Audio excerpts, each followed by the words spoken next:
जय श्री कृष्ण दोस्तों, स्वागत है आप सबका हमारे लोकप्रिय चैनल आज के ज्ञान में। बता दें कि माघ माह का महंत 21वां अध्याय प्रारंभ करने वाले हैं। बता दें कि लास्ट अध्याय 20वां हम बता चुके हैं, तो आप जरूर उस अध्याय को देखें। कथा प्रारंभ करने से पहले वीडियो को लाइक शेयर जरूर करें, चैनल को सब्सक्राइब कर ले। कथा प्रारंभ करते हैं। लोमसी जी कहने लगे, पूर्व काल में अति देव के वीर सेना नाम के राजा था। उसने नर्मदा के किनारे राजसूर यज्ञ किया था और अश्विन मेघ यज्ञ भी किया था, जिसने खम्भ सोने के बनवाए थे। ब्रह्मांड के अन्न का बहुत सा दान किया था। बहुत सी गाय, सुंदर वस्त्र और सोने के आभूषण दान में दिए थे। वे देवता का भक्त और दान करने वाला था। पद्र नाम का एक ब्राह्मण, जो अत्यंत मूर्ख, कुलहीन, कृषि कार्य करने वाला, दुचारी तथा अधर्मी था, वे भाई बंधुओं को त्यागते हुए इधर उधर घूमता हुआ देव यात्रा के साथ प्रयाग में आ गया। माघ में उनके साथ 3 दिन तक स्नान किया। वे 3 दिन में निष्पाप हो गया और उसका फिर से घर चला गया। जब ब्रह्मा ने राजा दोनों को ही एक दिन मृत्यु का प्राप्त होया।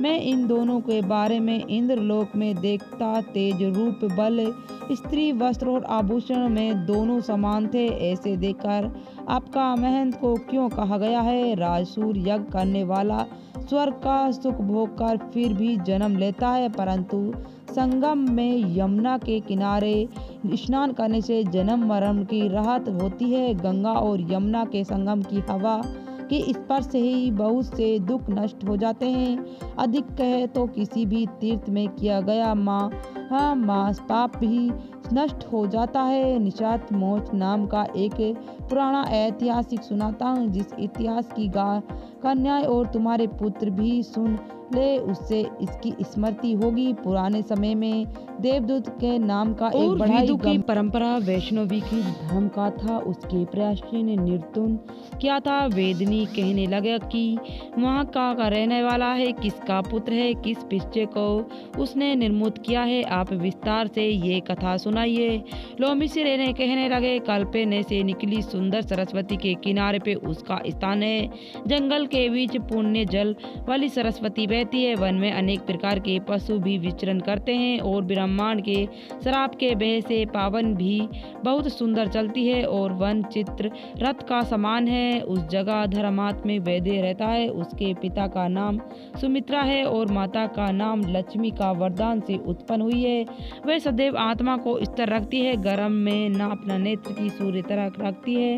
वर्षा में खुली जगह पर तपस्या करती है। हेमंत ऋतु में सरस सरोवर पर बैठती है और त्रिकाल संध्या करते ही जितेंद्र और सत्यवादी थी और आप गिरे हुए फल और पत्तियों को भोजन करती थी और शारीरिक सुख देखकर हड्डियां मात्र रहती थी। इस प्रकार उसका तेज करते हुए वे हजारों वर्ष बीत गए। तप के प्रभाव से उनका शरीर अग्नि के समान प्रज्वलित था। विष्णु के प्रसन्न से वे कर्म करता था। दृश्य इसके वरदान से वे श्रेष्ठ विष्णु हुआ था। एक समय उस ब्राह्मण ने वैशाख महीने की एकादशी को हरि का पूजन करा और सुंदर स्तुति विनम्रति करी। उनकी विनती सुनकर भगवान उसी समय गरुड़ पर चढ़कर उनके पास आए। त्रिभुजन, विशाल नेत्र, मेघ जैसे रूप से भय से होकर वे कीर्तित होकर भगवान को प्रणाम किया। उसके शरीर को भी याद न रखा और भगवान के ध्यान में लीन हो गए। भगवान ने कहा कि हे देवदिदु, मैं तुम्हें क्या परम भक्त हो, मैं तुम्हें अति प्रसन्न हूँ, तुम वर मांगो। इस प्रकार भगवान के वचन सुनकर प्रेम के मारे लड़खड़ाते हुए वाणी से कहने लगे, हे देवों के देव, अपनी माया से शरीर धारण करने वाला, आपका दर्शन देवताओं को भी दुर्लभ है। आप दर्शन दिए, मुझे और क्या चाहिए? मैं सदैव आपकी भक्ति करूंगा। भगवान उसके वचन सुनकर कहने लगे, ऐसा ही होगा। तुम्हारा तप से कोई बाधाएं नहीं पड़ेंगी। जो मनुष्य तुम्हारे कई स्रोतों पर पड़ेगा, उसे अचल भक्ति होगी, उसका धर्म कार्य संपान होगा और उसका ज्ञान में परम निष्ठा होगी।